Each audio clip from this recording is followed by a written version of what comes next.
అందరికీ నమస్కారం.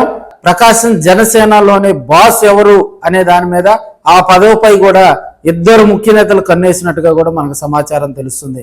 ఒకరు మాజీ మంత్రి బాలినేని శ్రీనివాసరెడ్డి గారు, ఒకరు రవిప్రియ మాల్ అధినేత బిజినెస్ మ్యాన్ కంది రవిశంకర్ గారు కూడా ఈ పోటీలో ఉన్నట్టుగా కూడా కొంత సమాచారం అయితే ఒంగోలు కాన్స్టిట్యున్సీలో కూడా కొంత పబ్లిక్ టాక్ అయితే వినిపిస్తూ ఉంది.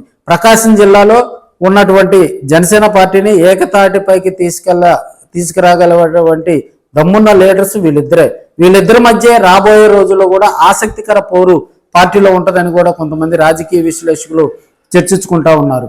జనసేన పార్టీలో కూడా ఈ మధ్య కాలంలో వీరిరువురు కూడా 2024 ఎన్నికల తర్వాత మాత్రమే జనసేన పార్టీలో చేరటం జరిగింది. బాలినేని శ్రీనివాసరెడ్డి గారు ఈ మధ్యకాలంలో తరచుగా పవన్ కళ్యాణ్ గారితో కూడా కలుస్తూ జనసేన పార్టీలోకి కార్పొరేటర్లను చేర్చేందుకు, అదేవిధంగా జనసేన పార్టీలో ఆయన వైసీపీలో ఉన్నప్పుడు ఆయన వర్గాన్నంతా కూడా జనసేన పార్టీలోకి తీసుకొచ్చే దాంట్లో బాలినేని సక్సెస్ అయ్యారని కూడా మనం తెలియజేసుకోవచ్చు.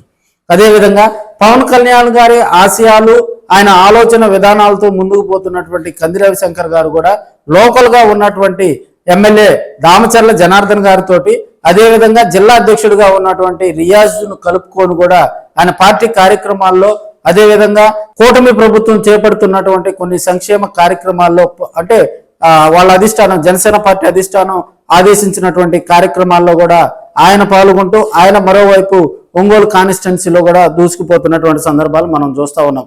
దీనికి ప్లస్ ఏంటంటే కాపు సామాజిక వర్గానికి చెందినటువంటి లీడర్ కావటం, జనసేన పార్టీలో కూడా కాపులకు అధిక ప్రాధాన్యత ఇస్తున్న క్రమంలో కంది రవిశంకర్ వైపు ప్రకాశం జిల్లాలో ఉన్నటువంటి జనసేన కార్యకర్తలందరూ కూడా ఆసక్తిగా చూస్తున్నటువంటి సందర్భాలు చూస్తూ ఉన్నాం.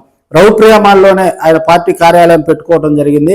ఆ కార్యాలయానికి కూడా ఉమ్మడి ప్రకాశం జిల్లాలో ఉన్నటువంటి నేతలందరూ కూడా ఆయన్ను కలిసి ఆయనకు మద్దతు తెలియజేస్తున్నటువంటి సందర్భాలు అయితే మనం చూస్తూ ఉన్నాం. ఇప్పుడున్న పరిస్థితుల్లో బాలినేని శ్రీనివాసరెడ్డి గారు కూడా పాత వైసీపీలో ఉన్నప్పుడు ఉన్నటువంటి వర్గాన్నంతా కూడా కార్పొరేటర్లతో పాటు తన ఫ్యాన్స్ ను కూడా జనసేన పార్టీలోకి తీసుకొచ్చిన దరిమిల ఈ ఇద్దరిలో కూడా రాబోయే ప్లేనరీ సమావేశాల్లో కూడా కొంత మనకి పార్టీకి సంబంధించినటువంటి పదవులు కేటాయింపులు జరిగే క్రమంలో, నామినేటెడ్ పదవులు కేటాయింపులు జరిగే క్రమంలో వీరిద్దరి పేరే అధిష్టానం పరిశీలనలో ఉన్నట్టుగా కూడా తెలుస్తూ ఉంది. అయితే రియాజ్ గారికి కూడా జనసేన పార్టీ పెట్టిన దగ్గర నుంచి రియాజ్ గారు దాదాపుగా పార్టీ అధ్యక్షులుగా కూడా పనిచేస్తూ ఉన్నారు. ఆయనకు అత్యున్నతమైనటువంటి స్థానం కల్పించేలా కూడా అధిష్టానం ఆలోచన చేస్తున్నదని కూడా మనం తెలియజేసుకోవచ్చు.